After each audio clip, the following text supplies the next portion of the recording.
우리 이제 하나님 말씀 듣겠습니다. 누가복음 18장 1절에서 8절인데요. 오늘은 다 같이 한 번 더 일어나서 듣도록 하겠습니다. 우리 자리에서 한번 일어나 주십시오. 제가 봉독하겠습니다. 하나님의 말씀을 경건한 마음으로 경청하시기 바랍니다. 예수께서 그들에게 항상 기도하고 낙심하지 말아야 할 것을 비유로 말씀하여 이르시되, 어떤 도시에 하나님을 두려워하지 않고 사람을 무시하는 한 재판장이 있는데, 그 도시에 한 고아부가 있어 자주 그에게 가서 내 원수에 대한 나의 원한을 풀어주소서 하되, 그가 얼마 동안 듣지 아니하다가 후에 속으로 생각하되, 내가 하나님을 두려워하지 않고 사람을 무시하나 이 과부가 나를 번거롭게 하니 내가 그 원한을 풀어주리라. 그렇지 않으면 늘 와서 나를 괴롭게 하리라 하였느니라. 주께서 또 이르시되, 불의한 재판장이 말한 것을 들으라. 하물며 하나님께서 그 밤낮 부르짖는 택하신 자들의 원한을 풀어주지 아니하시겠느냐? 그들에게 오래 참으시겠느냐?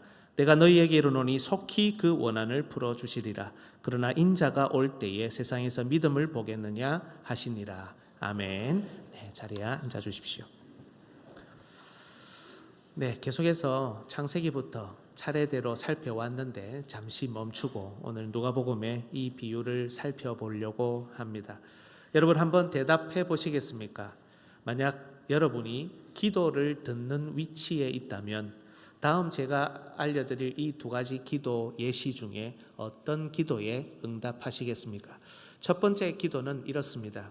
우리가 하나님께 매달려서 간절히 기도하면 하나님께서 귀찮아서라도 우리의 기도를 들어주실 것이다. 이런 기도입니다. 그래서 새벽에도 금요일에도 주일 공예배 시간에도 한 번도 빠지지 않고 기도합니다. 금식하고 철야까지 합니다. 응답이 정말 느리고 심지어 없는 것 같지만 정말 하나님이 귀찮으실 정도로 끝까지 매달려 기도합니다. 두 번째 기도는 마태복음에 나오는 주님의 말씀을 따라 오직 조용히 골방에 들어가 은밀한 중에 보시는 아버지께 그렇게 기도합니다. 만약 여러분이 기도를 듣는 대상이라면 이 두 가지 기도 중에 어떤 기도를 선택하시고 어떤 기도에 응답을 하시겠습니까? 사실 제가 이 두 예 속에 예 중에 첫 번째 예 가운데 제가 트릭을 하나 숨겨 두었는데요. 이 트릭을 빼고 나면 사실 이 두 가지 기도는 모두 우리가 잘 사용해야 하는 중요한 기도 방법입니다. 그 트릭이 뭐냐면, 우리가 매일 간절히 매달려 기도하면 하나님이 귀찮아서라도 들어주실 것이다 라는 겁니다. 이 개념만 빼면 사실 첫 번째 매일 간절히 드리는 기도, 새벽에도 금요일에도 그리고 집에서라도 매일 간절히 드리는 기도 우리에게 반드시 필요합니다. 급한 일이 있는데 또 어려움을 당했는데 매일 기도 안 할 이유는 또 무엇이겠습니까? 또 어떤 분들은 연약해서 골방에서든 또 집에서든 기도하지 못하고 깊이 기도하지 못하고 깊이 잠드시는 경우들이 많기 때문이죠. 게다가 어떤 분들에게는 골방에서 오직 은밀한 중에 보시는 아버지께 기도하는 것이 정말 필요할 때가 있습니다. 공적인 자리에서 기도하고 계속해서 기도 생활을 잘 하다 보면 기도를 마치 자기의 의로 여기시는 분들도 생길 수 있고요. 그리고 자기 기도의 능력을 과시하거나 혹은 다른 사람의 기도 생활을 비판하고 정죄하는 일이 생길 수도 있기 때문입니다. 여러분, 기도 시간에 보이지 않아도, 사람 보이는 곳에서 오래 기도하지 않아도 주님의 말씀을 따라 골방에 들어가는 것을 즐거워하는 사람이 있을 수 있습니다. 그죠? 그래서 그 사람도 기도의 사람입니다. 우리가 보이는 것으로 모든 것을 다 판단할 수 없다는 것 우리가 잘 간직해야 하겠습니다. 물론 제가 이미 말씀드렸듯이 이 두 가지 기도의 방법을 균형 있게 갖추고 있어야 하는 것은 두말하면 잔소리입니다. 그런데 여기서 우리가 생각을 해보자라고 하는 것은, 그것이 어떤 기도 방법이든 우리가 하나님께 간절히 매달려 기도하면 하나님께서 귀찮아서라도 들어주실 것이다, 응답하실 것이다 라는 이 막연한 생각, 이게 여러분 사실 굉장히 잘못된 생각이라는 겁니다. 그리고 보통 이 잘못된 기도에 관한 생각을 오늘 본문에서 교훈으로 받는 분들도 종종 있습니다. 오늘 본문이 여러분 정말 이런 기도 방법을 우리에게 교훈으로 줄까요? 이걸 생각해 보자는 겁니다. 오늘 본문은 구조상 크게 세 부분으로 나눌 수 있습니다. 첫 번째 부분은 1절입니다. 1절을 여러분 성경을 통해서 한번 보십시오.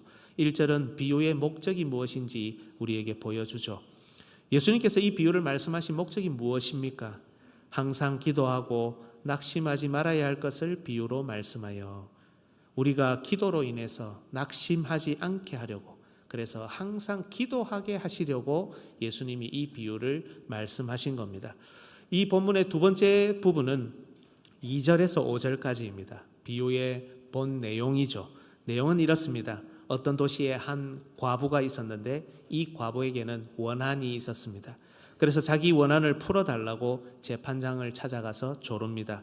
하지만 이 재판장은 하나님을 두려워하지 않았기에 그 요청을 전혀 들어주지 않습니다. 하지만 과부가 계속해서 찾아와서 귀찮게 하고 번거롭게 하니 도저히 안 되겠다. 너무 귀찮다. 내가 들어줘야 되겠다. 안 그러면 나를 계속 괴롭히겠네. 그래서 그 요청을 들어주었다는 그런 비유입니다. 세 번째 부분은 6절에서 8절이죠. 우리 주님께서 이 비유를 해석해 주시는 부분입니다. 그래서 이 부분이 사실은 제일 중요하죠. 비유를 말씀하신 주님께서 직접 이 비유를 해설해 주셨기 때문입니다.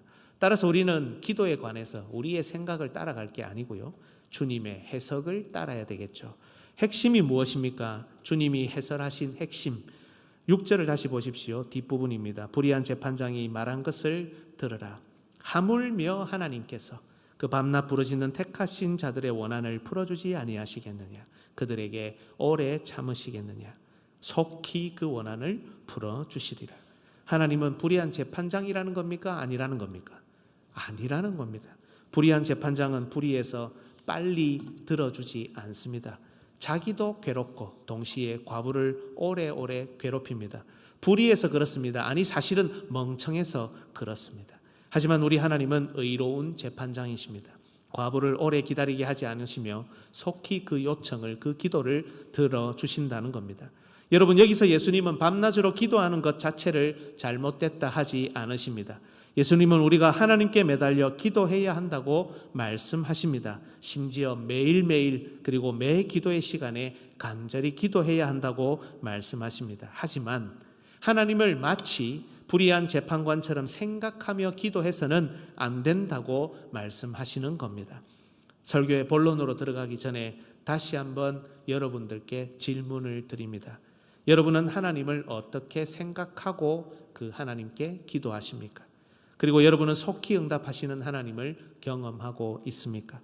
오늘을 포함해서 몇 번의 설교를 통해 우리의 기도를 들으시는 하나님을 제대로 알고 기도하며 우리가 무엇을 위해 기도하는지도 깨닫고 무엇보다 속히 응답하는 하나님을 경험하실 수 있기를 예수님의 이름으로 축복합니다. 오늘 설교의 주제를 다 같이 한번 읽어보겠습니다. 시작.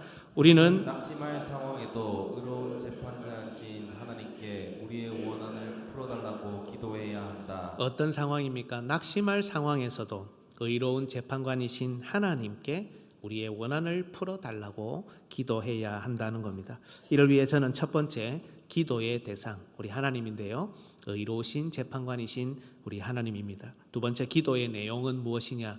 원한을 풀어주십시오라는 내용입니다. 세 번째, 기도의 상황은 낙심할 상황인데 낙심하지 말고 기도하라는 겁니다. 이 순서로 하나님의 말씀을 전하겠습니다. 오늘은 첫 번째 대지만 살핍니다. 첫 번째, 기도의 대상, 의로우신 재판관입니다. 여러분, 앞서 살폈듯이 오늘 본문에는 과부가 한 명 나옵니다. 이 과부에게는 원수가 있습니다. 이 원수가 과부에게 어떻게 했는지 정확히 알 수는 없지만 그를 원수라고 부른다는 점에서, 그리고 과부에게 원한이 생겼다는 점에서 우리는 원수가 과부에게 함부로 하고 억울하게 하고 강포를 행했다는 것을 짐작할 수 있습니다. 물론 여러분, 이런 프레임은 되게 위험합니다. 조심해야 됩니다. 모든 과부가 다 착하고 무조건 선하다, 그렇게 해서는 안 되겠죠. 하지만 예수님께서 비유로 말씀하신 것이니까 이 과부는 분명 원수로 인해서 억울한 일을 만났다고 이해해야 합니다. 여러분, 과부가 원통한 일을 당했다. 어쩌면 현대를 살아가는 우리에게 이 사실은 크게 와닿지 않을 수도 있습니다. 뭐 법적인 부분들이 잘 정비되어 있는 그래도 선진국이잖아요, 우리나라가. 그리고 도움의 손길들, 도움의 방법들이 이 시대에는 많기 때문입니다. 하지만 여러분, 이 비유를 듣는 제자들에게 이 사실은 정말 충격적인 내용입니다. 왜냐하면 율법에 따르면 이스라엘이 과부를 억울하게 해서는 절대로 안 되기 때문이죠. 비록 예수님께서 예화처럼 사용하시지만 이건 여러분 시시껄렁한 잡담이 아니지 않습니까? 예수님은 이 이야기에 뼈를 담아서 말씀하고 계십니다. 당시 이스라엘 하나님 백성의 모습을 겨냥하여서 비유한 것이기 때문에 이건 상당한 충격으로 다가온다는 겁니다. 성경을 보면 특히 이 비유의 배경이 되는 구약을 보면 불쌍한 사람들을 가리키는 대표적인 표현이 바로 과부입니다. 그죠? 그리고 과부와 짝을 이루는 단어들이 있습니다. 어떤 것들이 있습니까? 고아가 있고요, 과부가 있고요, 또 하나 더 있습니다. 뭐가 있습니까? 나그네가 있죠. 이들은 모두 이스라엘이 돌봐야 되는 정말 가난하고 어려운 자들입니다. 출애굽기 22장 21절로 24절에 너는 이방 나그네를 압제하지 말며, 항상 같이 나옵니다. 그들을 학대하지 말라. 너희도 애굽 땅에서 나그네였음이라. 너는 과부나 고아를 해롭게 하지 말라. 내가 만일 그들을 해롭게 함으로 그들이 내게 부르짖으면 내가 반드시 그 부르짖음을 들으리라. 나의 노가 맹렬함으로 내가 칼로 너희를 죽이리니 너희의 아내는 과부가 되고 너희 자녀는 고아가 되리라. 신명기 10장 17절로 19절도 있습니다. 여러분이 한번 읽어주십시오. 너희의 하나님 여호와는 신 가운데 신이시며 주 가운데 주시오 크고 능하시며 두려우신 하나님이시라. 사람을 외모로 보지 아니하시며 뇌물을 받지 아니하시고 고아와 과부를 위하여 정의를 행하시며 나그네를 사랑하여 그에게 떡과 옷을 주시나니 너희는 나그네를 사랑하라. 전에 너희도 애굽 땅에서 나그네 되었습니다. 아멘. 여러분, 우리 주변에 약자들 하면 어떤 분들이 떠오르십니까? 홀로 사시는 우리 어르신들, 그리고 고아분들, 또 과부들, 거주가 분명하지 않고 떠돌아다녀야 하는 그런 분들도 있습니다. 그래서 여러분, 고아, 과부, 나그네라고 하면 사실은 약자 거의 대부분을 포함하는 그런 대표적인 단어들이라 할 수 있습니다. 그래서 우리가 이렇게 생각할 수 있겠죠. 이게 약자들의 대표니까 하나님이 그래서 고아와 과부 그리고 나그네를 잘 돌보라고 하셨구나, 이렇게 생각할 수 있습니다. 하지만 여러분, 여기에는 더 깊은 이유가 있습니다. 방금 읽은 구절에서도 뭐라고 했습니까? 전에 너희도 애굽에서 나그네 되었다, 이렇게 말씀하죠. 이스라엘이 과거에 나그네였다는 겁니다. 나그네이기만 했습니까? 그들은 과부이기도 했습니다. 성경을 보면 하나님이 남편이고 이스라엘이 신부입니다. 그러니 남편이셨던 하나님이 그들을 애굽에 홀로 두셨으니 이들은 사실 애굽에서 과부나 마찬가지였죠. 또한 그들은 고아이기도 했습니다. 아버지이신 하나님과 멀리 떨어져서 애굽에서 온갖 어려움을 당한 그런 어린아이 같았기 때문이죠. 돌아갈 본향이 있었던 상속자들이었고 남편이 있는 여자였으며 또 아버지 있는 자녀였지만 애굽의 압제하에서 그들은 잠깐 나그네, 고아, 과부로 살아야 했습니다. 즉 고아와 과부 그리고 나그네는 이 땅을 살아가는 이스라엘 그리고 우리의 정체성을 보여줍니다. 하나님께서는 이스라엘이 실제 고아, 과부, 나그네를 돌보면서 그들의 정체성을 잊지 말라는 겁니다. 그들을 바라보시는 그 고아와 과부와 나그네를 돌보시는 그 하나님의 아버지의 마음을 잊지 말라고 하셨던 겁니다. 고아와 과부 그리고 나그네를 돌보라는 이런 약속은 여러분, 또한 그들의 정체성을 보여주는 동시에 그들 지금 모습이 고아, 과부 그리고 나그네지만 하나님께서 다시 그들의 부모가 되어주시고 하나님께서 다시 그들의 남편이 되어주시며 하나님께서 앞으로 그들이 돌아갈 본향과 기업이 있는 상속자가 되게 해주시겠다는 그런 의미이기도 합니다. 고아와 과부, 나그네라는 개념 속에 담긴 이 하나님의 약속, 이 아버지의 마음이 있기에 그래서 이 구약 본문들을 보면 여러분 굉장히 하나님이 무섭게 반대급부로 말씀하시는 겁니다. 심지어 만약 그들이 고아와 과부와 나그네를 압제하면 다른 사람이 아니라 하나님이 대신 복수하시겠다고 약속하셨습니다. 앞서 읽었던 출애굽기 우리 읽었던 본문에도 그렇죠. 그들이 내게 부르짖으면 내가 반드시 그 부르짖음을 들을 것이다. 나의 노가 맹렬함으로 내가 칼로 너희를 죽이겠다. 너희 아내가 과부가 되고 너희 자녀가 고아가 될 거다. 하나님이 그렇게까지 표현을 하시는 겁니다. 또 있죠. 신명기 27장 19절에 객이나 고아나 과부의 송사를 억울하게 하는 자는 저주를 받을 것이라. 하나님이 그들에게 심판하실 것이라고, 복수하실 것이라고 말씀하십니다. 신명기 10장 18절도 있습니다. 고아와 과부를 위하여 정의를 행하시며, 이 정의를 행하시며라는 단어는 옛날 번역에 여러분 기억하실지 모르겠지만 신원하시며라고 되어 있습니다. 성경에 보면 종종 신원이라는 단어가 나오는데요, 이 단어가 그야말로 복수한다는 뜻입니다. 정의를 행하고 싸우고 복수하고 내가 다 해결하겠다, 이런 의미입니다. 실제로 하나님께서 고아와 과부와 나그네를 위해서 복수하신다는 그런 의미입니다. 섬뜩하지만 그런 뜻입니다. 오늘 본문에도 여러분 같은 단어들이 나오죠. 4번이나 나옵니다. 본문을 한번 보십시오. 3절을 보십시오. 나의 원한을 풀어주소서 할 때 이 원한을 풀다는 말이 신원하다라는 뜻입니다. 5절에도 나오죠. 그 원한을 풀어주리라. 7절에도 나오죠. 원한을 풀어주지 아니하시겠느냐. 8절에도 있습니다. 그 원한을 풀어주시리라. 무슨 내용이길래 이 원한을 풀어주다, 복수하다라는 단어가 이 비유 전체를 뒤덮고 있는지 다음 시간에 우리가 살피겠지만, 어쨌든 하나님께서 이들을 압제하고 괴롭힐 때 친히 복수하시고 신원하겠다고 말씀하시는 겁니다. 왜 그렇습니까? 약자를 괴롭혔으니까 하나님이 열받아서 그렇습니까? 이 고아와 과부와 나그네는 앞서 제가 말씀드렸던 대로 그들 자신을 보여줍니다. 정체성입니다. 그리고 하나님이 그들을 친히 돌보시겠다고 약속하신 약속이 이들에게 있습니다.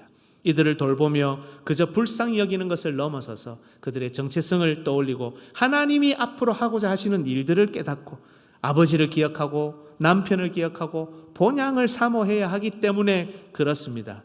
그런데 이들이 고아와 과부와 나그네를 괴롭히면 겉으로는 그저 그들을 조금 괴롭히고 조금 억울하게 한 것일 수도 있지만, 그러나 그들의 정체성을 까먹고 그들이 해야 할 일을 잊어버리며 사실은 하나님과 상관없이 살겠다는 그런 표현이기 때문에 하나님이 복수하시고 하나님이 다루시며 하나님이 심판하신다는 겁니다. 여러분, 이게 사실 참 의미심장합니다. 여러분, 이 율법을 지키지 않을 때 이스라엘은 다시 남편 잃어버린 여인이 됩니다. 다시 아버지가 떠나버린 고아가 됩니다. 다시 먼 나라로 쫓겨난 나그네가 됩니다. 하지만 이스라엘이 하나님의 말씀대로 고아와 과부 그리고 나그네를 선대할 때 이스라엘은 남편 있는 여자, 아버지 있는 자녀, 기업 있는 상속자로서의 그 지위를 계속 유지할 것이라는 겁니다. 오늘 본문에서 여러분, 이 과부가 억울함이 생겼다, 억울함을 준 원수가 있었다는 것은 여러분 단순한 인간관계의 문제가 절대로 아닙니다. 하나님의 백성이 타락했다는 뜻입니다. 겉으로는 약자를 무시하고 억울하게 한 정도였겠지만 이 언약 백성 공동체가 하나님의 임박한 곧 임해야 되는 심판 저주를 받아야 할 정도로 엄청나게 타락해 있었다라는 의미입니다. 오늘 본문 2절을 보면 어떤 도시에서 이 일이 일어났는데요, 이 도시는 반드시 이 과부의 억울함을 해결해야 합니다. 그렇지 않으면 이 도시가 고아가 되고 과부가 되고 나그네가 될 겁니다. 그렇다면 이제 우리는 우리의 눈을, 우리의 시선을 이 문제를 해결할 재판장에게로 옮겨가야 합니다. 과연 이 도시의 재판관은 이 문제를 해결할 수 있을 것인가? 원한을 가지게 된 과부는 자기의 억울함을 해결해 달라고 정당하게 그 도시의 재판관을 찾아갔습니다. 분명히 해결을 할 수 있을 것이라는 기대를 하고 갔을 겁니다. 왜 그렇습니까? 재판관이 하나님의 말씀을 따라 과부와 고아를 억울하게 하지 말라는 이 하나님의 말씀을 따라 판결해 줄 것이라는 기대감이 있었기 때문이죠. 하나님의 말씀을 지킬 것이라는, 들을 것이라는 소망이 있었기 때문에 이 재판관에게 기대를 하면서 찾아갔을 겁니다. 그런데 여러분 3절을 보십시오. 어떤 단어가 눈에 보이십니까? 자주라는 단어가 눈에 보이죠. 왜 과부가 재판장을 자주 찾아갑니까? 이게 매일인지는 모르지만 정말 자주 재판관을 찾아가야 했습니다. 왜 그렇습니까? 재판관이 과부의 청원을 듣지 않았습니다. 그러면 이 재판관은 왜 과부의 청원을 듣지 않았습니까? 18장 2절 보십시오. 이르시되 어떤 도시에 하나님을 두려워하지 않고 사람을 무시하는 한 재판장이 있는데, 하나님을 두려워하지 않고 사람을 무시하는 한 재판장이 있는데, 이 사람이 과부의 정당한 청원을 듣지 않고 그녀의 송사를 억울하게 하며 원한을 풀어주지 않은 이유는 그가 하나님을 두려워하지 않고 그 과부를 무시했기 때문입니다. 18장 6절 예수 그리스도께서 이 재판장을 어떻게 표현하는지 보십시오. 불의한 재판장. 그가 불의했기 때문입니다. 여러분, 이 표현을 잘 보셔야 합니다. 하나님을 두려워하지 않는 사람은 기본적으로 사람을 무시합니다. 자기는 사람을 무시하는지 몰라요. 여러분, 그렇죠? 무시를 하는 사람을 보면 자기는 사람을 무시하는지 모릅니다. 자기는 아무렇게나 막 대해도 되고 아무렇게나 말해도 된다고 생각합니다. 그냥 본능이 그 사람을 이끄는 것 같아요. 타락한 본능, 타락한 죄성이 그를 막 주장하고 이끌고 있는 것 같아요. 그 사람은 잘 몰라요. 그런데 여러분, 하나님 사랑, 이웃 사랑이잖아요. 하나님을 사랑하면 누구를 사랑합니까? 이웃을 사랑합니다. 이웃을 존중하고 사랑해야 하나님을 사랑하는 사람입니다. 여러분, 이웃을 무시해 보십시오. 아무렇게나 대하거나 막말을 해보십시오. 그리고 하나님께서 과연 나를, 그렇게 살아가는 나를 하나님이 사랑하시고 존중하실지 한번 시험해 보십시오. 정말 두려운 일입니다. 굉장히 두려운 하나님의 말씀입니다. 우리는 언제나 우리가 이 불의한 재판관과 같은 모습이 아닌지 돌아봐야 합니다. 이 비유가 구약적인 배경을 가지고 있다고 했죠. 구약 성경은 이 불의한 재판관의 더 심각한 범죄의 모습을 우리에게 엿볼 수 있도록 도와줍니다. 이사야 1장 23절 같이 읽습니다. 내 고관들은 패역하여 도둑과 짝하며 내가 내물을 사랑하며 예물을 고아를 위하여 신원하지 아니하며 과부의 송사를 수리하지 아니하는도다. 고아의 억울함을 위해 복수하지 않고 과부의 송사를 수리하지 않는 이유는 뇌물을 사랑하고 예물을 구하고 도둑과 짝하고 패역했기 때문입니다. 이사야 10장 2절에도 나오죠. 가난한 자를 불공평하게 판결하여 가난한 내 백성의 권리를 박탈하며 과부에게 토색하고 고아의 것을 약탈하는 자는 화 있을진저. 여러분, 이 불의한 재판관은 바로 이런 재판관이었습니다. 판결을 하나님의 말씀이라는 원리대로 하지 않습니다. 말씀을 듣지 않는다는 겁니다. 아무리 말씀을 갖다 놔도 그 말씀을 사용하지 않고 그 말씀에 귀를 기울이지 않습니다. 법전을 보지 않고 지 맘대로 판결한다는 그런 뜻입니다. 이런 재판관이 세상에 어디 있습니까? 이걸 보고 불의하다고 하는 겁니다. 그러니 억울한 일을 당하고 괴로운 일을 당한 과부를 돕기는커녕 오히려 뇌물을 받아 재판을 지연하고 도둑과 짝하여 과부의 것을 빼앗기도 했던 정말 못된 놈이었던 겁니다. 여러분, 이 불의한 재판관이 과연 이 과부의 청을 들어줄 수 있을까요? 목사님, 본문을 보니까 들어주는데요. 네, 들어줍니다. 하지만 진정으로 그 과부를 사랑하고 존중해서 그녀의 원한을 제대로 풀어주기 위해서가 아니라 자기 자신을 위해서, 그 과부가 사실은 너무 귀찮아서 들어준 겁니다. 그러니 사실은 생색만 냈을 정도였을 것이고 이 과부를 비롯한 모든 송사를 매번 이런 식으로 해결했으니 이 도시의 영적인 어두움은 해결되지 않았을 것이 분명합니다. 하지만 여기서 우리 예수님은 우리의 시선을 이 불의한 재판관에게 머물게 하지 않으시고 의로운 재판관이시자 과부의 재판장이 되시는 우리 하나님께로 옮겨가게 하십니다. 여러분, 다시 6절을 한번 볼까요? 주께서 또 이르시되 불의한 재판장이 말한 것을 들으라. 왜 들으라고 하십니까? 이 재판장의 판결, 이 재판장의 말이, 이 재판장의 행동이 옳아서입니까? 아니죠. 이 재판장과 하나님을 대조하기 위해서입니다. 7절, 하물며 하나님께서 하나님이 불의하시냐? 그렇지 않다는 겁니다. 하물며 하나님께서 그 밤낮 부르짖는 택하신 자들의 원한을 풀어주지 아니하시겠느냐? 그들에게 오래 참으시겠느냐? 하물며 불의한 재판관이 아닌 우리의 의로운 재판관이신 하나님께서 정말 우리를 오래오래 기다리게 하시겠느냐? 오래 참으시겠느냐? 불의한 재판관은 오랫동안 과부의 요청을 무시하고 있었지만 우리 하나님은 우리를 무시하는 분이 아니라 우리를 오래 기다리게 하는 분이 아니라 속히 응답하시는 의로운 재판관이라는 겁니다. 내가 너희에게 이르노니 8절 속히 그 원한을 풀어주리라. 왜 하나님께서 요청을 무시하지 않으시고 오래 기다리게 하지 않으시며 속히 응답하십니까? 우리 하나님은 의로우시기 때문입니다. 주 안에서 사랑하는 여러분, 우리가 이 비유의 내용으로 들어가서 무엇을 기도해야 하는지 깨닫기 전에, 그리고 어떤 상황에서 기도를 해야 하는지를 알기 전에 우리 예수님께서는 제일 먼저 우리의 기도를 들으시는 우리 하나님이 어떤 분인지 알기를 원하십니다.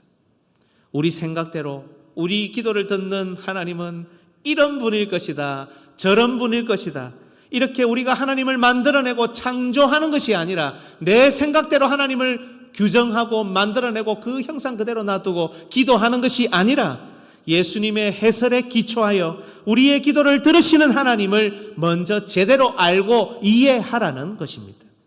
여러분에게 여러분의 기도를 들으시는 하나님은 어떤 분이십니까? 불의한 재판관입니까? 아니면 의로운 재판관입니까? 여러분은 불의한 재판관에게 기도하듯 기도합니까? 아니면 의로운 재판관에게 기도하십니까? 우리는 결코 불의한 재판관에게 하듯 기도해서는 안 됩니다. 무엇을 구하든 간에 귀찮아서라도 우리가 간절히 매달리고 또 매달리면, 귀찮게 하면 귀찮아서라도 하나님이 들어주실 것이다. 여러분, 하나님을 이방 종교의 신으로 만들어서는 안 됩니다. 불의한 재판관으로 여겨서도 안 됩니다. 구약의 엘리야 선지자와 바알 선지자 450명의 기도를 비교해 보십시오. 바알 선지자의 기도야말로 신을 귀찮게 하는 기도입니다. 계속해서 바알의 이름을 부릅니다. 간혹 보면 우리도 이렇게 기도하는 것 같아요. 계속해서 바알의 이름을 부릅니다. 응답해달라고 떼를 씁니다. 그 제단 앞에서 발광하고 뛰어놉니다. 안 되니까 더 큰 소리로 부르며 심지어 칼과 창으로 자신의 몸을 상하게 하면서 피를 내면서 계속해서 그렇게 기도합니다. 그러나 응답이 있습니까? 죽은 신이 무슨 응답을 합니까? 그러나 엘리야 선지자는 엘리야, 엘은 하나님이죠. 리는 나의 하나님은 여호와, 야훼시다. My God is Yahweh. 나의 하나님은 여호와시다. 약속하시면 반드시 이루시고 들으시며 의로우신 하나님, 이 하나님의 이름을 정확하게 부르면서 그냥 기도 한 번 합니다. 여러분, 거기에 본문에 보면 심지어 말하되라고 되어 있습니다. 막 발광을 하면서 기도 들어달라고 떼를 쓰고 하는 그런 기도가 아니라 하나님의 이름을 정확하게 부르면서 하나님 들어주십시오. 한 번 기도합니다. 말합니다. 하나님께. 그런데 하나님은 그 발광하는 기도가 아니라 한 번의 기도 거기에 응답하셔서 바알을 따르는 선지자들과 아합 왕을 무너뜨리셨습니다. 주 안에서 사랑하는 여러분, 우리의 기도는 이방 종교의 기도와는 달라야 합니다. 매일 간절히 기도를 통해 하나님 앞에 나아가되, 특히 골방으로 들어가 사람의 눈이 아닌 은밀한 중에 보시는 하나님과 독대하며 기도하되, 이 기도를 자기의 의나 자기의 능력으로 삼지 말고, 심지어 다른 사람의 기도 생활을 평가하거나 판단하지 말고, 무엇보다 우리가 간절히 매달리면 하나님이 귀찮아서라도 들어주실 것이라는 이 잘못된 개념을 우리 기도 가운데서 삭제해야 합니다. 여러분, 사탄은 예수님처럼 죽은 자를 살려낼 수는 없습니다. 그죠? 사망의 권세하에 있기 때문입니다. 그러나 사탄은 언제나 하나님을, 예수님을 흉내냅니다. 마치 자신이 생명을 쥐고 있는 것처럼 특히 부활을 흉내냅니다. 비록 죽은 자를 살릴 수 없고 부활시킬 수는 없지만 우리 가운데 이방 종교와 그 기도법을 슬며시 부활시켜 놓을 수는 있습니다. 우리의 신앙생활 속에 하나님을 불의한 재판관으로 만드는 기도 방식, 그런 개념, 그런 생각을 슬며시 뿌려놓을 수 있는 겁니다. 그래서 우리가 기도 가운데 어떻게 합니까? 그런 생각으로 기도하고 그런 대상에게 기도하니 기도하다가 낙심합니다. 안 되니까요. 그렇게 하니까 기도가 안 되니까 응답이 없으니까 기도를 안 합니다. 포기하게 합니다. 실망하게 좌절하게 기도하는데 낙심하고 기도하는데 실망하고 좌절하도록 그렇게 만들어버리는 겁니다. 기도하면 능력이 나타나니까 제대로 기도하면 의로우신 재판관에게 기도하면 하나님의 능력이 나타나니까 사탄이 그걸 두려워하지 않습니까? 그래서 우리가 기도하면서 실망하게끔 기도하면서 불평하게끔 기도하면서 원망하게끔 기도하면서 실망하고 좌절하고 다 포기해버리도록 그렇게 사탄이 이 기도법을 우리 가운데 부활시켜 놓는 겁니다. 이때 우리에게 필요한 것은 여러분 예수 그리스도의 해설입니다. 예수 그리스도께서 보여주시는 아버지의 아버지 되심입니다. 하나님께서 의로운 재판관이심을 믿고 그 하나님께 제대로 한 번이라도 기도하는 바로 그 기도입니다. 기도의 내용이 아무리 좋아도 우리의 기도의 열정이 아무리 뜨거워도 만약 우리가 하나님을 조금이라도 불의한 재판관으로 여기며 기도한다면 여러분 그 기도는 소용없습니다. 주 안에서 사랑하는 여러분, 언제나 우리를 오래 기다리게 하지 않으시고 우리를 무시하지 않으시며 우리의 기도에 속히 응답하시는 의로운 재판관이신 하나님을 바라보고 예수 그리스도의 이름으로 기도하는 우리 모든 성도들 되시기를 예수님의 이름으로 축복합니다. 아멘.